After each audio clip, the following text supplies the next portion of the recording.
बाल चौपाल। बाल चौपाल।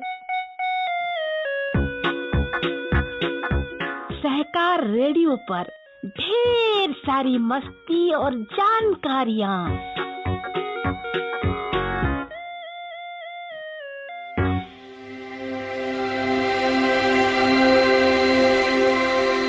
सहकार रेडियो के बाल चौपाल कार्यक्रम को सुनने वाले सारे बच्चों को अमिताभ अंकल का प्यार भरा सलाम।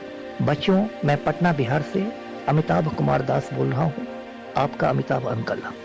और इस बाल चौपाल कार्यक्रम में मैं आपको दुनिया के बड़े बड़े घुमक्कड़ों की कहानियां सुनाऊंगा। इसके पहले मैं तुम्हें Ibn Battuta, Marco Polo, Vasco डा गामा, चार्ल्स डार्विन जैसे घुमक्कड़ों की कहानियां सुना चुका हूँ। आज मैं तुम्हें एक बहादुर घुमक्कड़ की दास्तान सुनाऊंगा जिसने दक्षिणी ध्रुव की साहसिक यात्रा की और लौटते समय मौत के मुंह में समा गए, जिन्हें पूरी दुनिया कैप्टन स्कॉट के नाम से जानती है।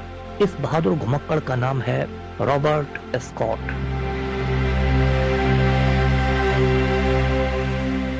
रॉबर्ट स्कॉट का जन्म सन 1868 में 1868 में इंग्लैंड के एक छोटे से शहर में हुआ था। सिर्फ 13 साल की उम्र में ही रॉबर्ट स्कॉट नौसेना यानी नेवी में भर्ती हो गए। आगे चलकर नेवी में उन्हें कैप्टन का दर्जा हासिल हो गया और वे कैप्टन स्कॉट के नाम से जाने गए। रॉबर्ट स्कॉट की गिनती बहुत अच्छे नौसैनिकों में की जाती थी। सन 1901 में लंदन की रॉयल ज्योग्राफिकल सोसाइटी ने ये फैसला किया कि अंटार्कटिक के लिए एक खोजी अभियान भेजा जाएगा। बच्चों, जब तुम दुनिया का नक्शा देखोगे तो दुनिया के दक्षिण में एक बहुत बड़ा महाद्वीप है जिसे अंटार्कटिक कहते हैं। ये एक बर्फीला महाद्वीप है, चारों ओर बर्फ ही बर्फ है, यहाँ कोई आबादी नहीं है। अंटार्कटिक की मुख्य पहचान है यहाँ के पेंगुइन पक्षी। ये पेंगुइन उड़ नहीं सकते लेकिन पानी में बहुत अच्छी तरह तैरते हैं।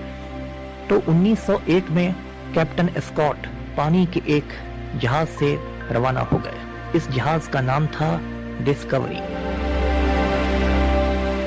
उस समय इंग्लैंड के जो राजा थे एडवर्ड सप्तम, वे भी इस अभियान के प्रति बहुत उत्साहित थे और उन्होंने खुद डिस्कवरी जहाज पर जाकर जहाजियों का हौसला बढ़ाया। ये खोजी अभियान 3 बरस तक चला और बहुत कामयाब रहा। 1904 में जब कैप्टन स्कॉट इंग्लैंड लौटे तो उनका एक नायक की तरह स्वागत किया गया। उसके बाद कैप्टन स्कॉट ने घूम घूम कर लेक्चर्स दिए और अपने संस्मरण लिखे। पहले अभियान की सफलता से कैप्टन स्कॉट के हौसले बुलंद हो गए और उन्होंने फैसला किया कि वे दक्षिणी ध्रुव यानी साउथ पोल पर पहुंचने वाले दुनिया के पहले इंसान बनेंगे।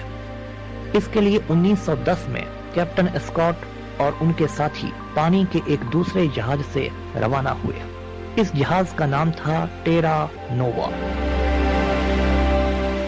टेरा नोवा लैटिन के शब्द हैं और इनका मतलब होता है नई जमीन। इस अभियान पर जाने के पहले ही कैप्टन स्कॉट को नॉर्वे के एक यात्री एमंडसेन की चिट्ठी मिली। इस खत में लिखा हुआ था कि एमंडसेन भी दक्षिणी ध्रुव के लिए रवाना हो रहा है। तो एक तरह से साउथ पोल पर सबसे पहले पहुंचने के लिए एमंडसेन और कैप्टन स्कॉट के बीच होड़ मच गई। साउथ पोल की यात्रा आसान नहीं थी। अंटार्कटिक में ऐसी ठंड पड़ती है कि हड्डियां तक गल सकती हैं। वहां बर्फीले तूफान आते हैं। इन तूफानों में चारों ओर सफेदी छा जाती है और कुछ भी दिखाई नहीं देता। अंटार्कटिका में स्लेज गाड़ियां चलती हैं। इन गाड़ियों को बड़े बड़े कुत्ते खींचते हैं, इसलिए कैप्टन स्कॉट की टीम में कई कुत्ते भी शामिल किए गए थे। जैसे जैसे कैप्टन स्कॉट की टीम आगे बढ़ती गई, उस टीम की हालत खराब होती गई। उनके खाने पीने के सामान भी खत्म होते चले गए और फिर हालात ऐसे हो गए कि कैप्टन स्कॉट और उनके साथियों को अपने कुछ कुत्तों को मारकर खा लेना पड़ा। बहुत ही बुरी हालत में कैप्टन स्कॉट और उनके 4 साथी गिरते पड़ते हुए दक्षिणी ध्रुव यानी साउथ पोल पहुंचे। ये सन 1912 की बात है। साउथ पोल पहुंचकर कैप्टन स्कॉट को एमंडसेन की एक चिट्ठी मिली जिससे पता चला कि उनके पहुंचने के 5 हफ्ते पहले ही एमंडसेन दक्षिणी ध्रुव पर पहुंच गए थे। इससे कैप्टन स्कॉट को बहुत निराशा हुई, दक्षिणी ध्रुव पर पहुंचने वाले पहले इंसान बनने का उनका सपना चूर हो गया था। कैप्टन एस्कॉट और उनके साथी फिर वहां से लौटने लगे। भूख, प्यास, ठंड और थकान से उनकी स्थिति काफी नाजुक थी, लेकिन कैप्टन एस्कॉट ने आखिर तक अपनी डायरी लिखना जारी रखा। कैप्टन एस्कॉट ने आखिर में अपनी डायरी में लिखा कि हम लोग नहीं बचेंगे, हमारे परिवारों का ख्याल रखना। इसके बाद कैप्टन एस्कॉट और उनके 4 साथियों ने अपने तंबू में एक एक करके दम तोड़ दिया। जब कैप्टन एस्कॉट और उनके साथियों की मौत की खबर इंग्लैंड पहुंची तो पूरे इंग्लैंड में शोक की लहर दौड़ गई। लंदन के सेंट पॉल कैथेड्रल में उनके लिए एक श्रद्धांजलि सभा का आयोजन किया गया, जिसमें इंग्लैंड के राजा भी शामिल हुए। कैप्टन एस्कॉट और उनके साथियों के परिवारों की मदद के लिए पूरे इंग्लैंड में धन जुटाया गया। इतना ज्यादा धन जुट गया कि कैप्टन एस्कॉट के नाम पर कैम्ब्रिज यूनिवर्सिटी में एक पोलर रिसर्च इंस्टीट्यूट भी खोल दिया गया। इसके बाद अंटार्कटिक में एमंडसेन एस्कॉट रिसर्च सेंटर की भी स्थापना की गई।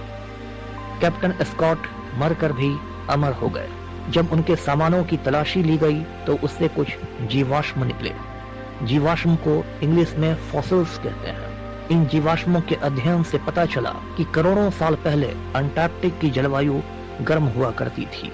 ये महाद्वीप घने जंगलों से ढका हुआ था और दुनिया के बाकी महाद्वीपों से जुड़ा हुआ था।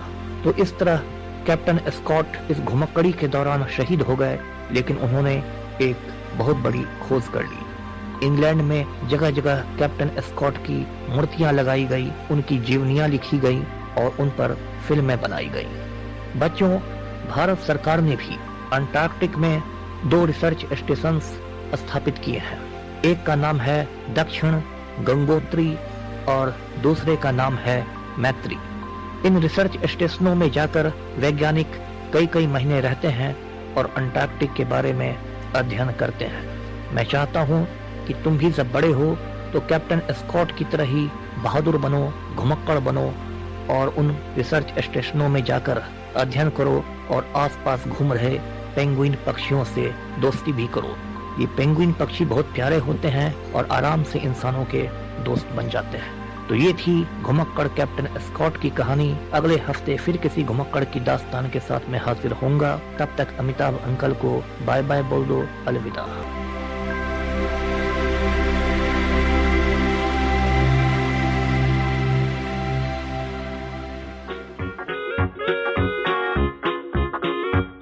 बाल चौपन, बाल चौपन,